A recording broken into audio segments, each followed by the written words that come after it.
the start of the year, I travelled up and down the UK visiting multiple theme parks, and in this video I'm going to share one ride from each park that I would steer well clear of. Okay, so starting off in Flamingoland, this one's probably not a surprise to anybody who's ever visited that park. One ride that I was very critical of when I was there. I mentioned that this park has some great rides and some terrible ones. That there behind me, Hero, that's one of the terrible ones. That's a torture device. So of course, Hero, it is an absolute monstrosity of a ride. It would make sense if it was like an early prototype of a flying coaster. It's not. I mean, there was earlier ones, obviously, like Skytrack is the first one in the world. Probably nobody knows about that. And then we've got modern coasters like B&M Flyers, so you've got Galactica, you've got Manta over in SeaWorld, and then you've got amazing rides like Intamin with Fly in Phantasialand. But this thing, Jesus, it is rough, it is horrible, you're like trapped in this cage, it is such an uncomfortable contraption. Hats off to Digital Dan, who did a whole day going around that damn thing for charity, because one ride on that is more than enough. Okay, so moving a little bit further down south, one of my favourite parks, park I visit very frequently, have done since I was a grasshopper, Blackpool Pleasure Beach. It has an amazing selection of rides, some really old rides going back to 125 years, some modern rides, 4 or 5 years old, dark rides, woodies, steelies, the whole shebang. But this one for me, and some people really like this ride, I am not a fan of the Grand National. That thing is rough. I mean, if you're going to go on the Grand National, make sure you've got a chiropractor booked for the next day, because you're going to need it. And if you do go on it, try and avoid the wheel seats. So get the middle row, and you might have a slightly comfortable ride. But yeah, it's a bone shaker. So, I'm not going to be popular for this one. But, Alton Towers. I had to pick something that I didn't like, and it's the Smiler. It's a masterpiece, right? 14 inversions, nobody's topped it.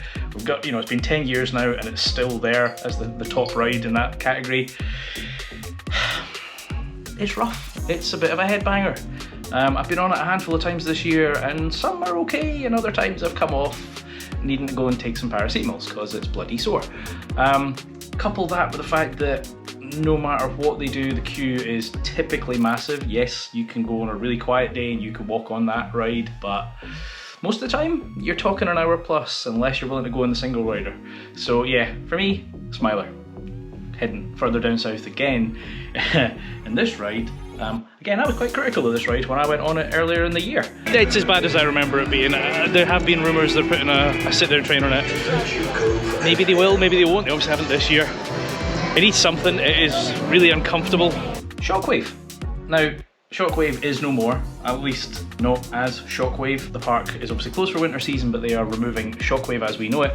The track will remain, it'll be rethemed, renamed, and it will get sit-down trains, which I said that when I visited it, it kind of needs it. It's, I wasn't a huge fan. I like the unique standing element. There's, it's the only one in the UK that was standing, but I'm so glad that they're giving this one some TLC. If you're enjoying this list, hit that like button, consider subscribing, and let me know down below what rides you would avoid up and down the UK, particularly if you agree or disagree with my list.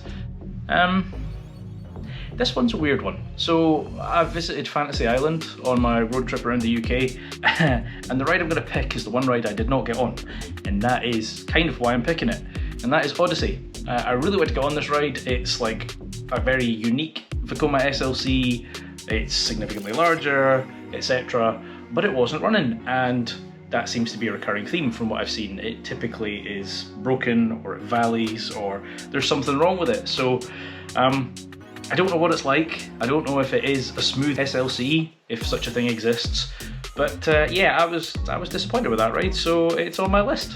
Don't do it. Nobody's going to disagree with me on this one. I guarantee in the comments nobody is going to disagree on this one, and that is at Chessington. There is one ride that is janky, painful, the queue is just diabolical, it's badly managed, it's just a mess, and that is Rattlesnake. I mean, if you need a credit, go on it, but you know how I said chiropractor for Grand National? Yeah, you probably need to book a hospital appointment for this one. This is bloody horrific. Couple that with the fact that the way the park runs it is just bizarre. I mean, I get if you're fast track, you get to skip the queue. That's the whole point of fast track. But the way they run it, as long as somebody is in that queue, they go on the ride, and the general queue does not move. It's not like, you know, 1 on from fast track, 2 on from the normal queue, or the other way around. There's literally no movement of the normal queue when people are in the fast track. So I think I waited 70 minutes to be tortured. So yeah, I would avoid that one. Okay, so I'm gonna end the list with, I think there's probably a few controversial ones. I'm really curious to see the comments on this, but Thorpe Park. Thorpe Park is an amazing park. Love the ride lineup. Super keen to go next year and get on Hyperia. I think that's going to be fantastic. I still haven't ridden Colossus because it's always broken down when I'm there. But the one ride I'm going to pick from Thorpe Park is Soar the Ride. I think it's a fantastic concept. I think it could be a great coaster, but a bit like the Smiler, this is another Gerstlauer that is not very comfortable, pretty painful, and again, a bit like Rattlesnake, the queue, I don't know what was going on, but when I was there, it like moved every 10 minutes in batches, and I didn't understand that. I thought, oh, there's going to be a pre-show. No. So yeah, queue, not very fast. To be there on a quiet day might be great. Well, maybe I just got the wrong train, but Jesus, it was rough. Anyway guys, that is my list of rides up and down the UK that I would strongly suggest that you give a miss. Let me know what you think in the comments below. Hit that like button, hit subscribe. I shall see you in the next one. Adios.